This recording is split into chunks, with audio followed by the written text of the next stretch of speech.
Shalom à tous. Je suis là encore aujourd'hui pour t'éclairer, pour m'éclairer de la part du Saint-Esprit et nous sommes à la lumière divine. Aujourd'hui, on va aller dans Acte 2, de verset 1 au verset 4. Il est écrit, le jour de la Pentecôte, ils étaient tous ensemble dans le même lieu.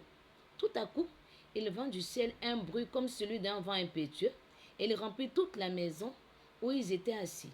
Des langues semblables à des langues de feu leur apparurent séparées les unes des autres et se posèrent sur chacun d'eux. Et ils furent tous remplis du Saint-Esprit et se mirent à parler en d'autres langues selon que l'Esprit leur donnait de s'exprimer. Après la résurrection du Christ, et lorsque Christ est remonté au Père, les apôtres se sont retrouvés ensemble dans un même lieu. Un même lieu. À une même place. Je veux dire à quelqu'un aujourd'hui, reste à ta place. Reste à ta place. Le Seigneur t'amène sûrement à faire quelque chose dans l'église que peut-être tu considères comme moindre. L'Éternel t'amène sûrement à parler aux autres, à évangéliser. Il t'amène sûrement à être à un poste dans une structure. Mais souvent, les choses ne vont pas comme tu veux. Les choses même ne se comportent pas même d'une manière où on peut espérer. Mais le Seigneur veut te dire aujourd'hui, reste à ta place. C'est à cette place-là qu'il enverra la provision. C'est à cette place-là même qu'il viendra te relever. C'est à cette place-là même qu'il viendra te bénir. Reste à ta place. Ne convoite pas. N'envie pas. Ne te plains pas. Ne murmure pas. Reste à ta place. Ce message est fort et c'est pour une personne.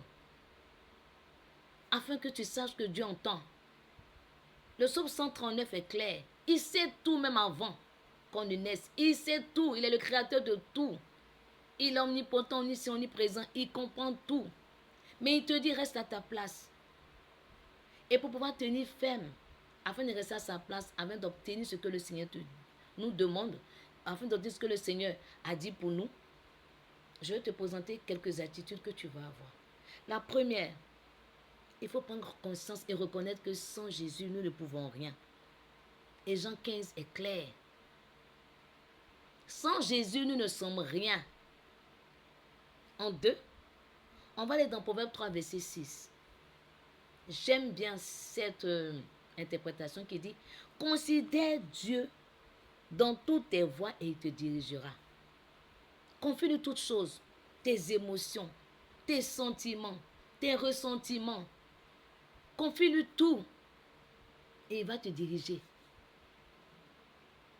En 3, la méditation de la parole. Ah! Pierre a dit à Jésus, à qui irions-nous? Tu as les paroles de la vie éternelle.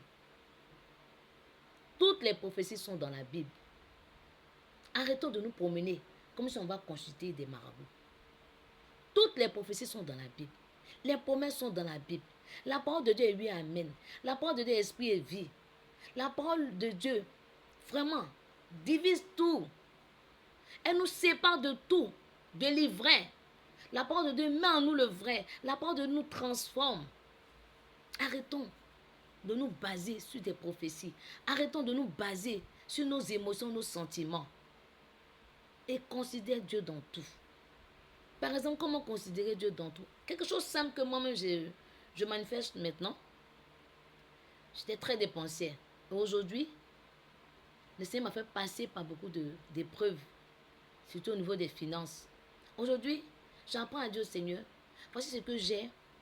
Comment faire pour que je puisse tenir le mois? Comment faire pour faire telle chose? Je vais faire telle course, par exemple, tu sais que tu es dépensier.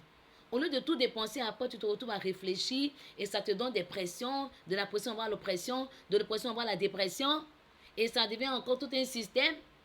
Qu'est-ce que tu dis au Seigneur? Père, dis-moi, comment gérer mes finances? Il te dira même d'une manière, oh non, c'est extraordinaire. Et le petit 4, dis merci au Seigneur. 1 pour le saut de vie, le mouvement, l'être, la santé. C'est plus important que tout. Pour sa bonté, la Bible dit que la bonté de Dieu vaut mieux que la vie. Parce que si ce n'est sa bonté, on ne peut pas. C'est par sa bonté que le soleil brille. Quand j'ai appris dans mes recherches que lorsque le soleil ne se lève pas, en moins de 24 heures, la terre disparaît. Mais c'est une bonté pour nous d'avoir le soleil. C'est une bonté pour nous d'avoir le vent, de marcher, d'avoir de l'eau. 1 Thessaloniciens 5, verset 18 dit quoi? La parole est claire. Rendez grâce en toutes choses, car c'est à votre égard la volonté de Dieu en Jésus-Christ. Seigneur, je n'avance pas, reste à ta place. Seigneur, je suis encore célibataire, reste à ta place. Seigneur, mon mari me maltraite, je n'en peux plus, reste à ta place. Seigneur, depuis je ne vois pas ce que tu as dit, tes promesses, je ne les vois pas s'accomplir dans ma vie, reste à ta place. Le Seigneur viendra, il pourvoira, et il t'exaucera. Et que son nom soit glorifié dans nos vies. Vraiment, c'est la lumière divine d'aujourd'hui. Tu as entendu ce message, tu n'as pas encore donné ta vie à Jésus. Dis tout simplement avec moi: Seigneur Jésus, je te demande pardon pour tous mes péchés. Je me répands de mes péchés. Aujourd'hui, je t'accepte comme Seigneur et Sauveur personnel de ma vie. Tu as besoin d'une assemblée, tu as besoin d'une orientation, tu as besoin vraiment d'être suivi. Nous sommes un centre de retraite. Nous sommes les assemblées de l'évangile de Christ. Et le centre d'opération du Saint-Esprit, là où tu verras la guérison, là où tu verras les ossements, là où tu verras ta destinée prophétique s'accomplir, et viens et vois. Nous sommes au niveau d'Engrais, Sycomex, au feu de Sycomex. Je vais mettre un contact, c'est mon WhatsApp personnel. Tu peux m'appeler et nous allons vraiment t'accueillir parce que nous sommes une famille en Christ.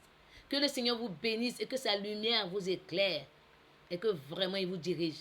Je vous salue dans le nom de Jésus-Christ de Nazareth et je vous aime d'un amour profond en Jésus-Christ. Shalom.